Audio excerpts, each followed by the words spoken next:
Swayam Prabha. Digital India. Educated India.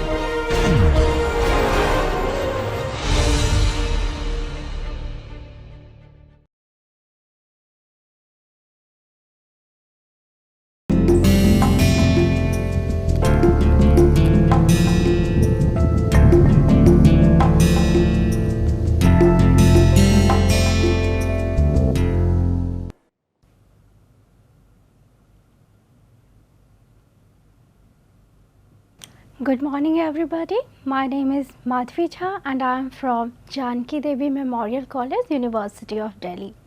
Today we will be speaking on Great Depression 1929 to 39. Depression is an economic downturn where there is downward movement in prices, wages, investment, employment and trade noticed. The capitalist economy had also had known periods of depression earlier also. In fact, the trade cycle of boom and depression had been a recurring feature of 19th century Europe. Europe saw a long period of boom from the early 1850s to the early 1870s.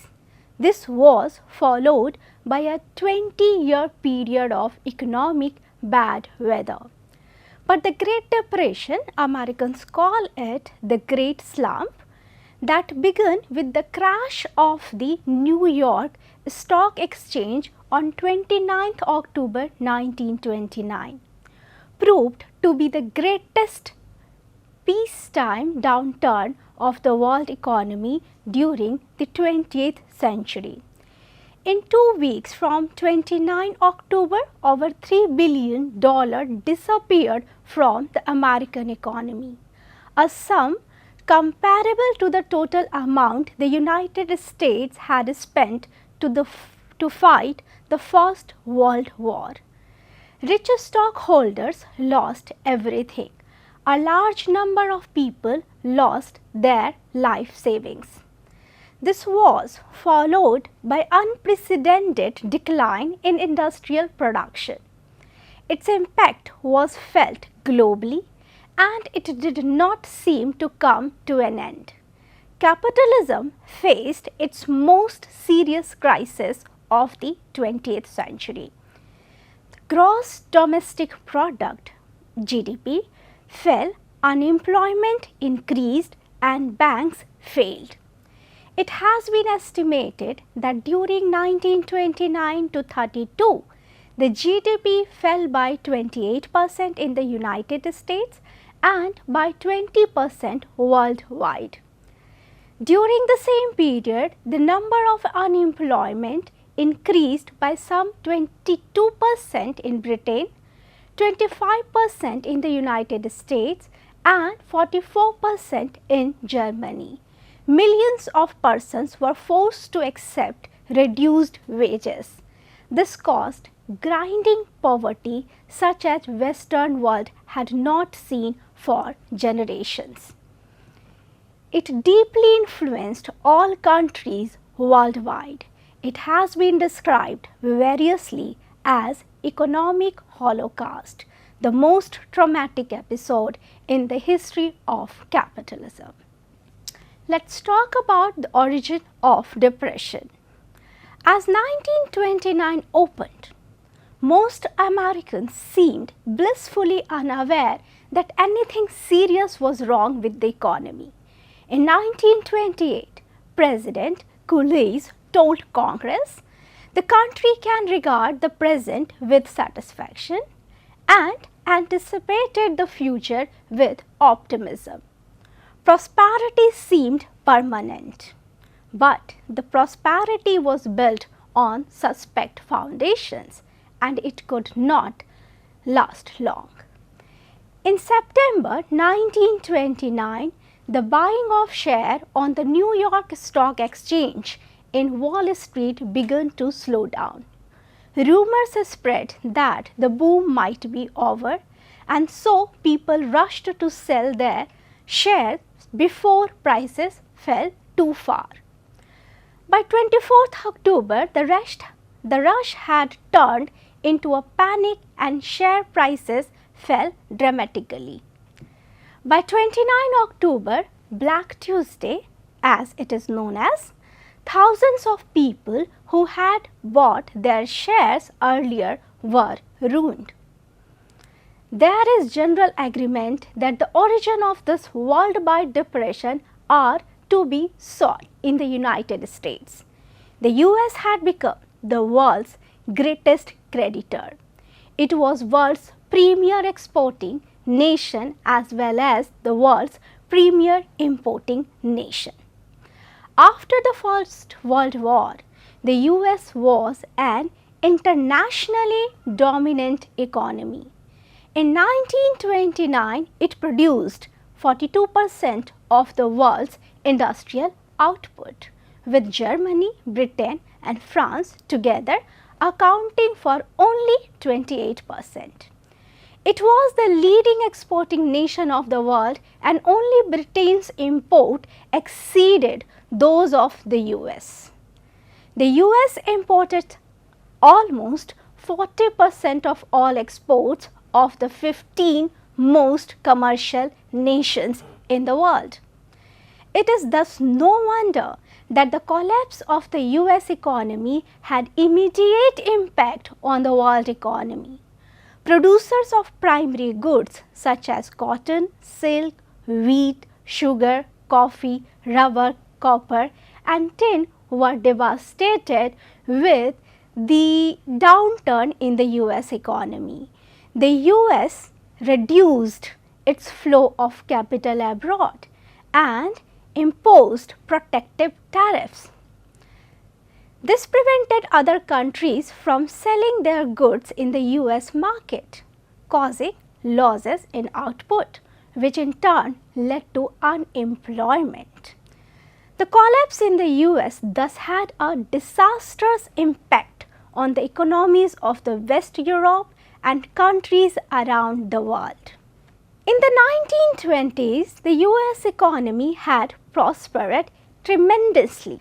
The invention of the period of the Second Industrial Revolution, electricity, radio, cinema, gramophone, telephone, which were available only to the rich before the war, flooded the market for mass use. Ford's company factories were mass producing cars. Jazz formed the basis of the new popular music. People seemed to have entered the new universe of instant light, continual sound and rapid motion. The economy seemed to prosper tremendously. Contemporaries used phrases such as the golden 20s, the jazz age and the roaring 20s to describe these experiences. But this prosperity rested on fragile foundations.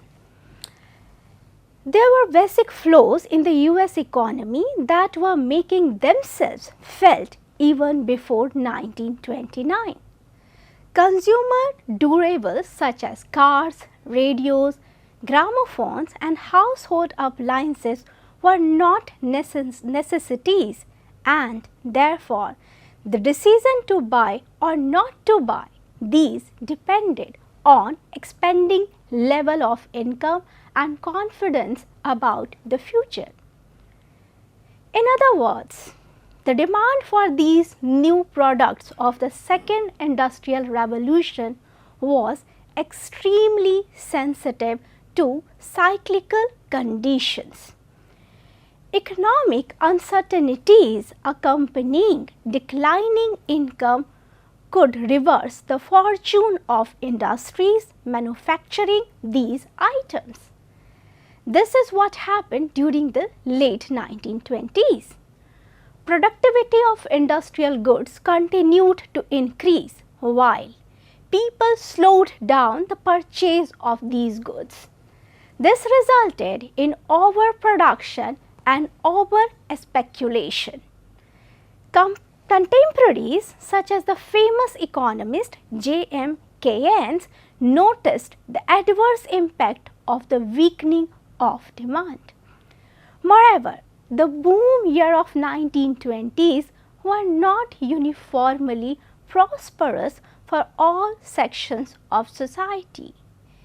In the United States, distribution of wealth was unequal, and there was growing disparity of wealth between the rich, middle class and poorer classes.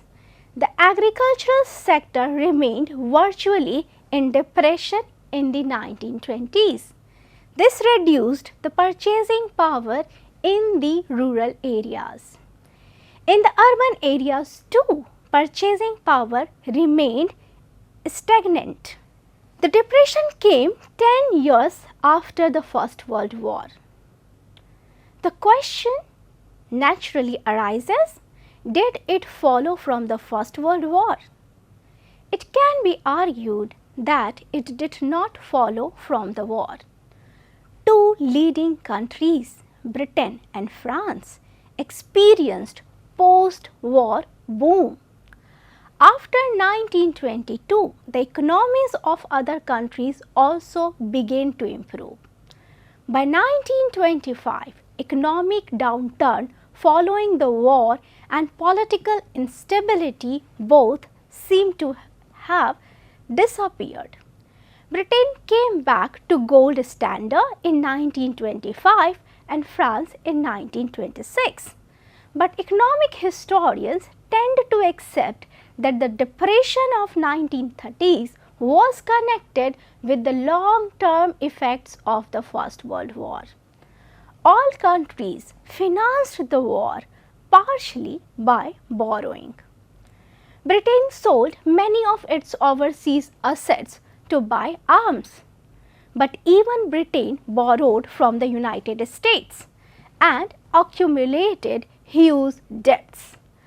After the war, all European countries found themselves burdened with large debts. This caused inflation, though inflation rates differed greatly. Germany, Austria and Hungary suffered runaway inflation that, in the case of Germany, raised prices to unheard of levels before or since. This led to the loss of both real and nominal capital and savings. In Britain, France and other countries in West Europe, government tried to balance their budgets by reducing spending and raising taxes. In an effort to make Britain once again the financial capital of the world, Britain aimed at restoring the value of pound sterling back to its pre-war ratio and succeeded in doing so by returning to the gold standard in 1925. In other words, the British government once again offered to sell gold for an established price in pounds. The result was that the pound became overvalued, making British goods for many countries too expensive to buy. This led to a decrease in the exports of Britain, economic insecurity and decrease in employment. To an extent, these economic troubles had a political origin. As part of the Paris Peace Treaty, Germany was placed under an obligation to pay a vast but unspecified amount by way of reparation year by year. After repeated adjustments in 1929, the sum amounted to 1.5 times the entire national income of Germany. The victorious countries also owed large foreign debts, mainly to the US. The British debt to the United States amounted to half the British annual income, while the French debt amounted to 2/3 of its income. Germany was to pay reparation amounts to France, Britain and Belgium. If France and Belgium got this amount, they could pay their debts to the US and Britain. So, the US gave loans to Germany, which enabled Germany to meet the reparation targets. Thus, international settlements followed a circular route. The US advanced loan to Germany to pay reparation, out of which Germany paid reparation to Britain, France and Belgium, which in turn paid back loans they had taken from the US during the war.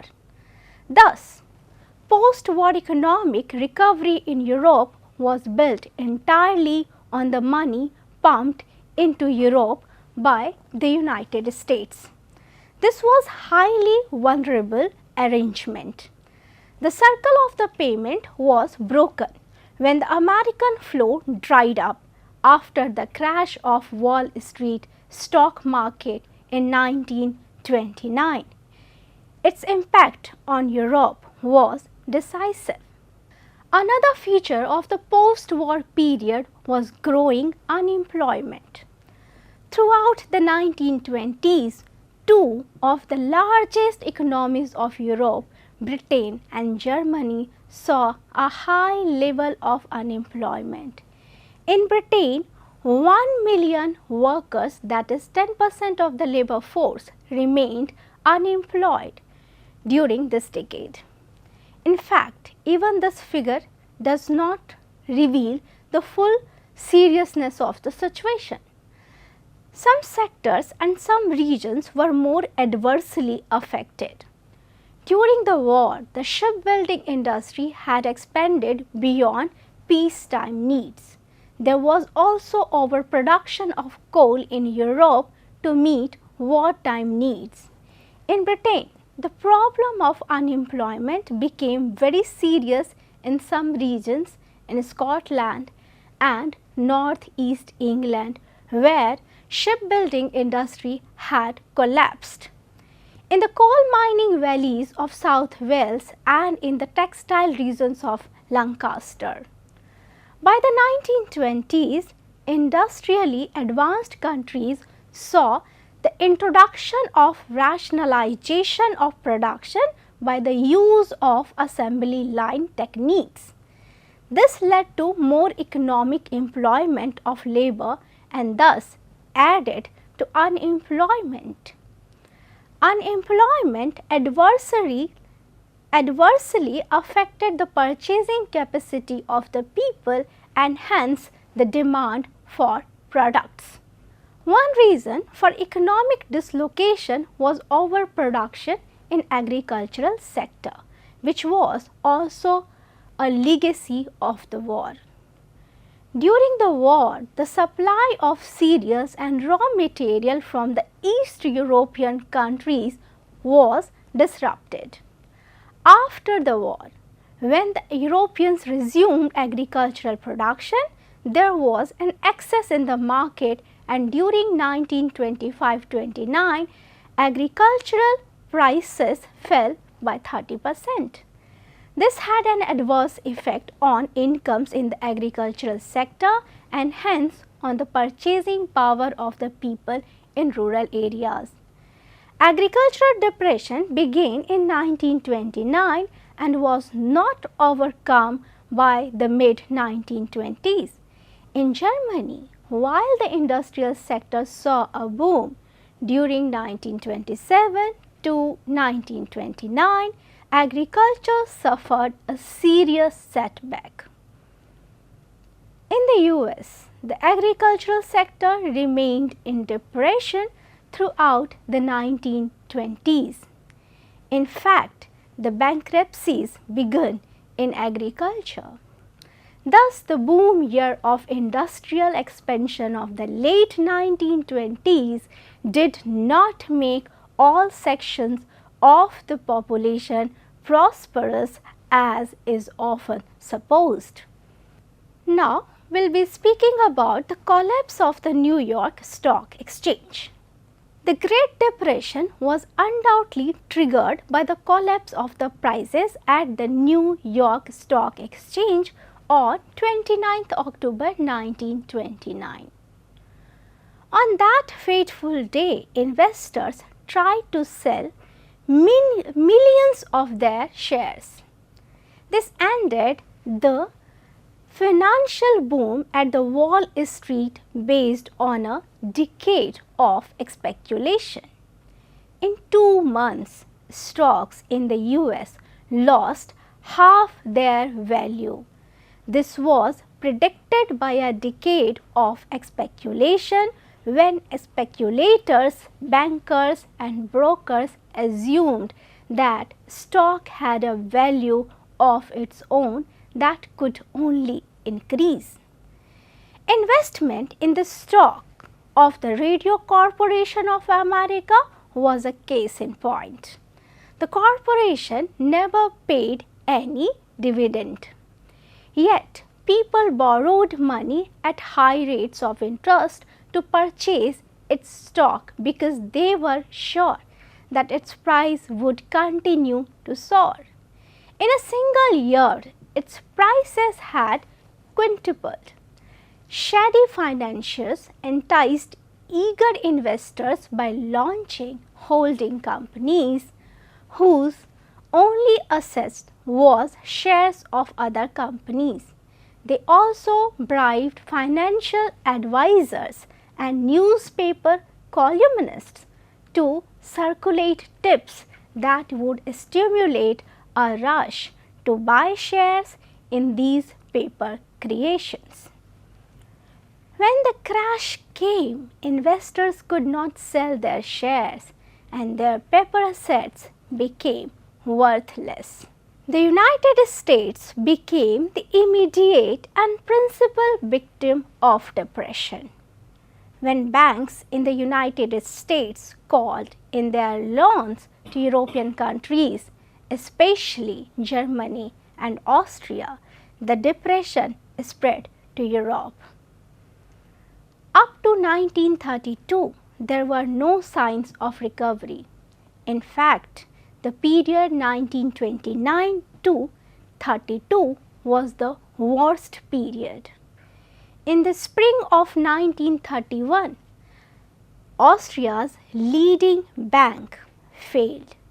With this fear, an economic paralysis spread into neighboring countries, including Germany. By 1932, depression was everywhere. In this year, worldwide industrial production stood at 2/3 of the 1929 level. World trade fell by half in a way. The depression became a collective insanity. Overall decline in production and unemployment were worse in the United States than in Europe. But Europe too was badly affected. Between 1929 and 1932, industrial production in Germany, Austria, France and Britain fell by 40%, 34%, 26% and 12% respectively. Within these countries, certain regions suffered more than others. These included Saxony in northern France, Ruhr and Berlin in Germany, industrial cities in North Italy and the north and northeast regions of Britain. Recovery began in most countries in 1933 and was based mainly on nationalist policies. As conditions improved, bilateral trade agreements were signed increasingly. These aimed at expanding rather than restricting trade. By 1937, a modest boom developed, but in 1938 again, the unemployment rate in the United States, Britain and Belgium began to show an upward trend. Let's talk about the impact of the industrial world. This deep depression was a new and traumatic experience for all governments. who had never faced such a situation earlier. They failed to comprehend ways of handling it. Old remedies were not working. Officials and economists in all countries debated the strategies that might revive the floundering economies. In their despair, they tended to reject many of the economic and political ideas, including the liberal canon that governments could do little about economic depression. All governments, liberal, fascist or communist, turned to the state apparatus and the force of nationalism to save their respective economies. During 1929 to 32, all states raised tariff duties to protect their national markets and currencies against world economic forces. The government of the United States imposed the highest import duties in American history to protect its industries. In 1932, Britain abandoned its tradition of laissez-faire and imposed import duties, and other countries did the same. This made world market narrower at a time when these were already shrinking. This was done knowing fully well that this would dismantle the world system of multilateral trade on which world prosperity depended. In a way, this depression demonstrates that globalization of the world economy rested on fragile foundations. The process of globalization that had begun since the Industrial Revolution did not just stop, it got reversed. Fiscal policy adopted by governments did not provide any solution. The government should balance budgets by raising taxes and reducing spending. It was believed that if people were not buying, the remedies was to push prices down to a level low enough to stimulate demand. Monetary policy was also often contradictory. The US government failed to pump money into the banking system and allowed a massive wave of bank failure to proceed unchecked. Britain abandoned the gold standard in 1931. In 1933, President Roosevelt from America devalued the US dollar, transferring slump and deflation to the gold bloc headed by France. Most economic historians agree that these measures actually made the depression worse. Higher taxes reduced people's spending power. Policymakers and experts began to look for alternative ways of improving the situation. John Maynard Keynes, the most famous economic thinker of the age, recommended that governments should increase expenditure, for example, by undertaking public works so as to decrease the income of people. In early 1929, Herbert Hoover, the new President of the United States, had expressed the opinion that the people of America were nearer to the final triumph over poverty. After October 1929, the situation seemed to reverse. The country saw a steep slide into the depression. By the end of 1930, some 1,300 banks had failed, and in 1931, 2,300 more banks failed. In this situation, people tried to hold on the whatever money they had and cash in circulation reduced.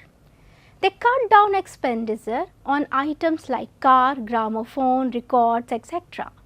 During 1929 to 31, production of cars dropped to 50%, while the production of gramophones virtually ceased.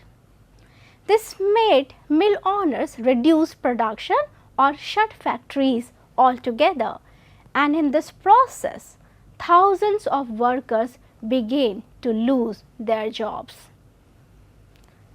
At first, it was thought this might be a short downturn in the business cycle.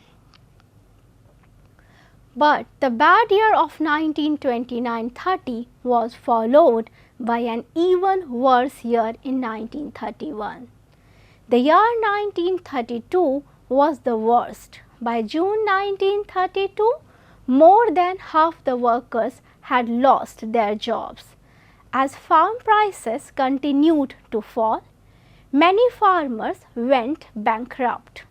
This reduced the purchasing capacity of people in the rural areas and thus reduced the demand for goods further between 1929 and 32. US exports also fell by 7%. By 1932, workers had nowhere to go. There were no buyers in shops, factories were closing down, and transport centers were empty. Only the fortunate ones had jobs, and even they worked on reduced wages. Their savings were gone. Many just sat at public places or queued up at employment exchanges. In the 1930s, the US imposed the highest tariff duties so far in their history. As a result, foreign countries could no longer sell their goods in the American market. American President Hoover persuaded the bankers to establish a national credit corporation to make strong banks assist the weaker ones.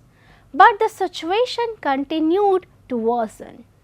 In the election of 1932, Franklin D. Roosevelt became the President of US. He attempted to use democratic institutions to secure social justice for all. During the first 100 days of his administration, with the support of academics and politicians, he initiated a tremendous array of policies. The legislature passed whatever legislation the administration proposed. These became known as New Deal policies. Roosevelt, the President of US, now brought the determination in his attempts to drag America out of the Depression. He was dynamic, full of vitality and new ideas. During the election campaign, he said, "I pledge you, I pledge myself to a new deal for the American people." The phrase struck, and his policies have always been remembered as the New Deal. The aims of the New Deal policy. Roosevelt had three main aims: relief, to give direct help to the poverty-stricken millions who were without food and homes; recovery, to reduce unemployment, stimulate the demand for goods and get the economy moving again; reform, to take whatever measures were necessary to prevent a repeat of the economic disaster like in 1929. It was obvious that drastic measures were needed, and Roosevelt's methods were a complete change from those of the laissez-faire Republicans. He gathered advice from a small group of economists and university academics whom he called his brain trust. He was prepared to intervene in economic and social affairs as much as possible and to spend government cash to pull the country out of depression. An emergency banking act was passed to restore confidence in the banks. An agricultural adjustment act was passed that aimed at raising farm prices by paying subsidies to farmers for reducing farm production. The National Industrial Recovery Act created corporate committees representing the government, management and labor to work out codes on production, prices and competition. Public works were undertaken on a large scale. A vast bureaucracy administered these programs. In the process, the powers of the federal government increased tremendously. The achievements of the New Deal policy. In the early days, the chief success was in providing relief for the destitute and jobless and in the creation of millions of extra jobs. Confidence was restored in the financial system and the government, and some historians think it may even have prevented a violent revolution in America. The Public Works Scheme and the Tennessee Valley Authority provided service of lasting value. Welfare benefits such as 1935 Social Security Act were an important steps towards a welfare state. Although rugged individualism was still a vital ingredient in American society, the American government had accepted that it had a duty to help those in need. Many of the other innovations were continued. National direction of resources and collective bargaining between workers and management became accepted as normal. Some historians believe that Roosevelt's greatest achievement was to preserve what might be called the American middle way, democracy and free enterprise. At a time when other states like Germany and Italy had responded to similar crises by turning to fascism. Federal government authority over the state government had increased and Roosevelt had put in place the structures to enable Washington to manage the economy and social policy. The shortcomings of the New Deal are very evident. One reason was that Roosevelt believed in sound money policy, that is, in keeping spending within well-controlled limits. But his attitude and policies had a great psychological impact. His fireside chats on radio to the American people gave renewed hope to the nation. He talked of the need to secure social justice without destroying democracy. He talked about his intention to make capitalism work better. His full publicized bold approach, his faith in democracy and his desire to help the ordinary people enabled him to secure a second term in 1936 election. Britain experienced the adverse effect of the crash in the New York Stock Exchange within weeks. British gold reserves reduced considerably when European bankers exchanged their holdings of British pound sterling for gold to the tune of 2.5 million worth per day during the summer of 1930. Sterling quickly lost a third of its value. By the summer of 1931, the number of the unemployed began to increase. To draw attention to their desperation, they organized famous Long March to London. Any government that happened to exist during this period was bound to be blamed for this misery. The task of finding a solution to this economic crisis fell on the Labour government formed under R. Macdonald for the second time after victory in the election of 1929. The British government responded by reducing government spending and lowering wages. The majority of Labour Party ministers resigned because they looked upon these measures as anti-Labour. In the summer of 1932, with a view to stimulate trade within the British Empire, an Imperial Economic Conference was organized at Ottawa in Canada. At this conference, parts of the British Empire agreed to reduce tariff mutually and also to introduce currency control. The British government also decided to give subsidy to farmers, introduce a more rational system of employment benefits, and restore government salaries to pre-depression level. It restored to construction of subsidized houses and public works, which pumped money into the economy. Slowly, unemployment declined and purchasing power increased.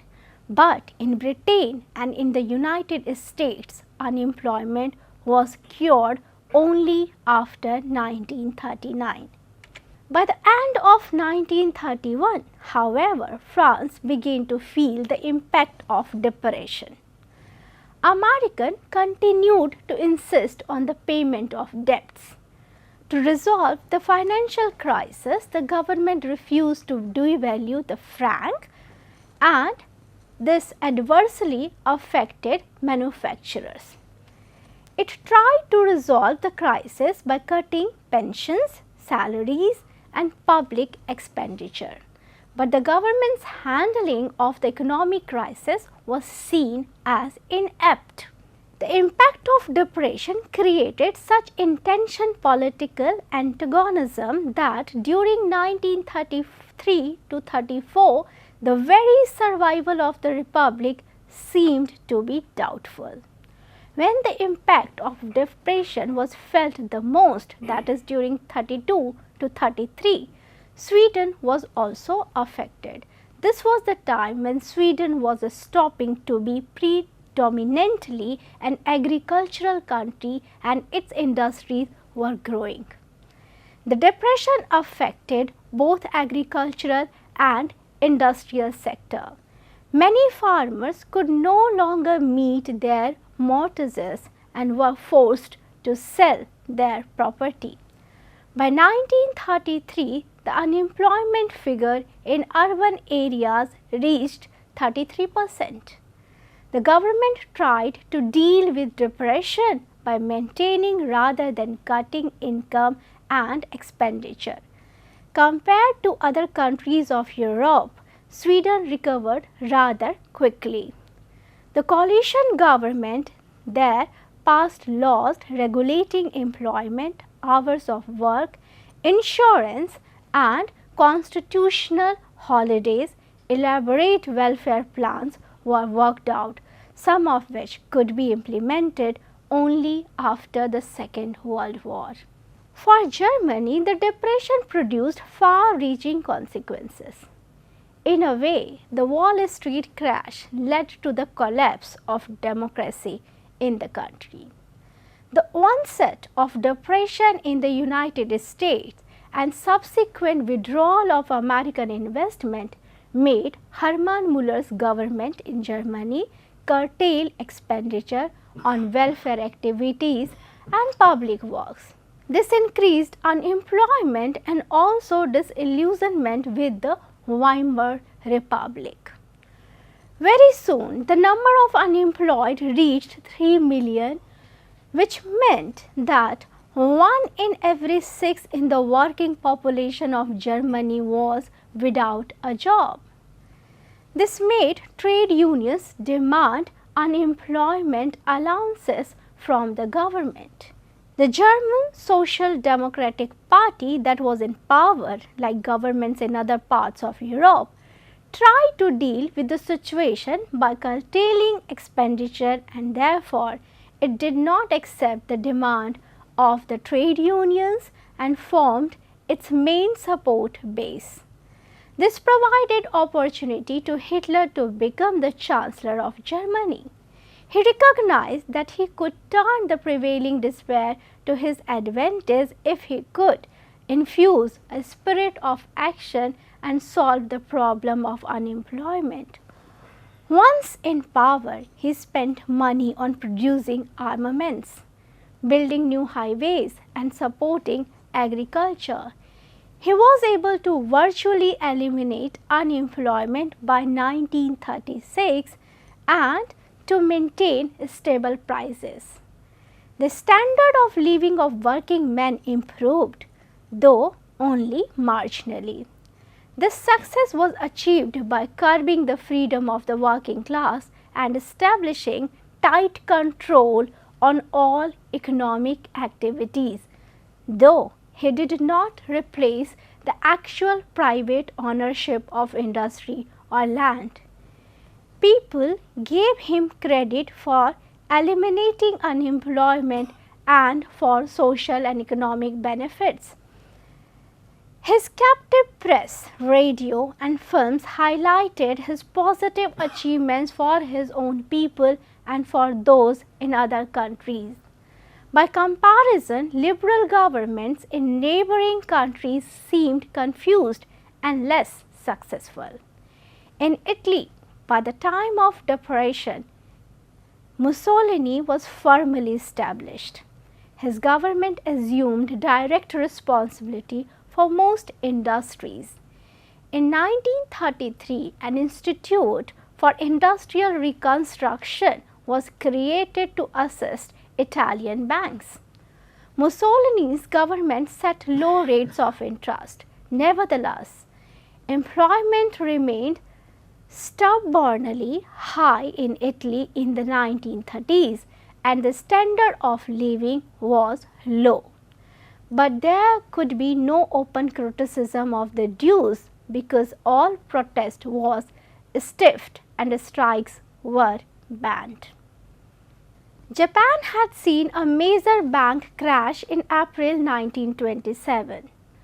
The World Depression only worsened an already existing national economic crisis.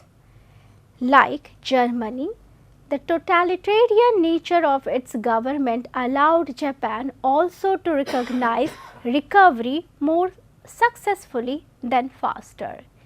In Japan, most workers worked in small enterprises that prepared half-finished components for large concerns.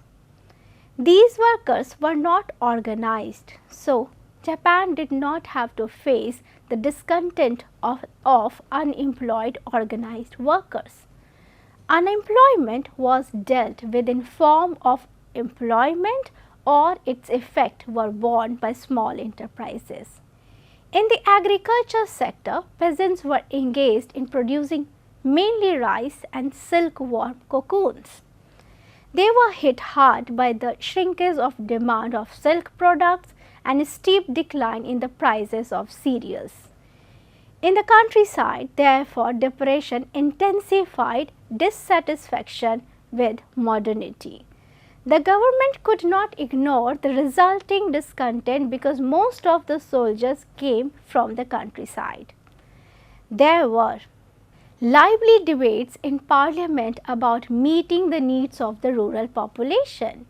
But despite prolonged discussions, nothing special was done for them. The Japanese government rejected any policy of inflation. Instead, it decided to overcome deflation by an increase in credit in form of public bonds, which was a type of public fund raising. The government assigned the lion's share of expenditure, which was over 60%, to the military. This accorded with the national desire for security, satisfied business houses and created jobs. As a result, the Japanese economy rode ahead. By the end of the 1930s, the level of production doubled. The economic crisis highlighted Japan's dependence on the countries for some essential items. This strengthened the desire for achieving self-sufficiency by expansion abroad. Impact on the colonial world. The Depression was bound to have an impact on the colonial and semi-colonial world because at this time economies of large areas of the world were tied to the capitalist world in a subordinate position. These countries exported agricultural products and raw material to the developed world and were adversely affected by the decline in demand. As a result, they were less able to buy European products, and this in turn adversely affected the demand for goods produced in the US and Europe. Besides, countries in Asia, Africa and South America had to make payments to the colonial powers. The economies of the countries of South America were dependent on the US. They were all affected by the onset of depression. Most of these countries depended on export of agricultural produce, and the international agricultural glut of the 1920s had already affected their economy. After 1929, as demand for products declined, primary producers felt the adverse impact immediately. Brazil was the prime producer of coffee beans. Some South American countries tried to take advantage of the lack of competition in the industrial field to develop their own industry. They also tried to protect their industries by imposing tariff duties. Argentina's economy saw a period of growth that continued until the Second World War. But political crisis and instability prevented countries such as Brazil, Mexico and even Argentina to exploit the international economic situation to their advantage. Indochina felt the adverse impact of the fall in the price of rubber and rice. Sri Lanka was affected by the decrease in the demand for tea. This increased unemployment and indebtedness in rural areas.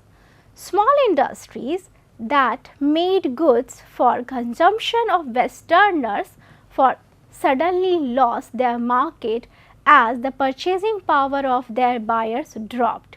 For example, silk producers and manufacturers of silk stockings in the Japan and other places found in the 1930s that Americans were no longer buying their products.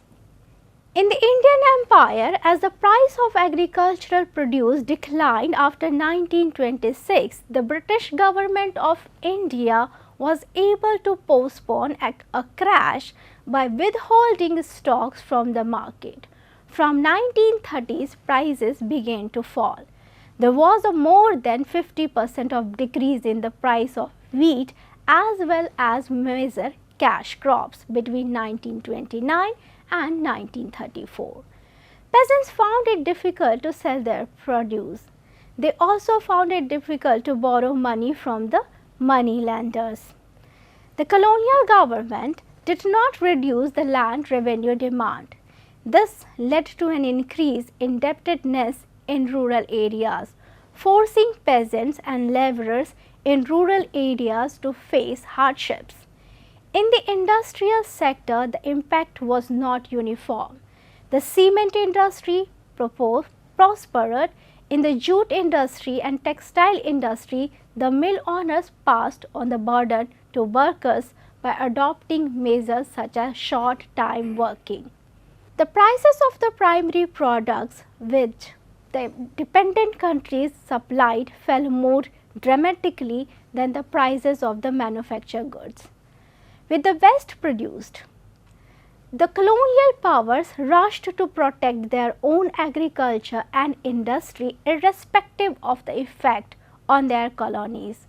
This demonstrated to the people in the colonies the depth of their political subordination. Moreover, people in the dependent countries saw that all the technological advancement and dynamism of the West could not avert economic disaster. The depression further eroded the claim of the West to rule the world because of their cultural superiority. India had seen the non-cooperation movement, and in 1930 Mahatma Gandhi started civil disobedience movement on a much larger scale.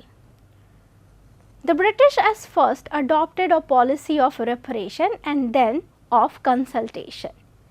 In Southeast Asia, peasants who were growing cash crops and were adversely affected by the depression provided a base for political mobilization. Vietnam saw widespread uprising in rural and urban areas. The French government followed extremely repressive policies, including the use of aeroplanes to suppress opposition. In February 1930, Ho Chi Minh established the Vietnamese Communist Party. With this, Vietnam embarked on the road to independence. In Malaya too, it widened the gulf between the peasants and the colonial rulers. In short, the depression eroded the foundation of the patterns of domination. The Great Depression highlighted the interconnectedness of the world economies as also the dominant position the United States had come to occupy. Western societies seem to have learned their lessons from the Great Depression. After the Second World War, in order to avoid the kind of disastrous unemployment which had bedeviled from them earlier, they adopted policies that J. M. Keynes had advocated. In order to maintain consumer confidence, government pumped money into the economy. In the 1970s, when there was an economic downturn, Western countries showed persistent reluctance to envisage the prospect of general depression of the world's capitalist economy. At the same time, only one country seemed immune from the widespread depression, that was the Soviet Union. It seemed to be successfully engaged in executing a massive program of rapid industrialization. Thank you.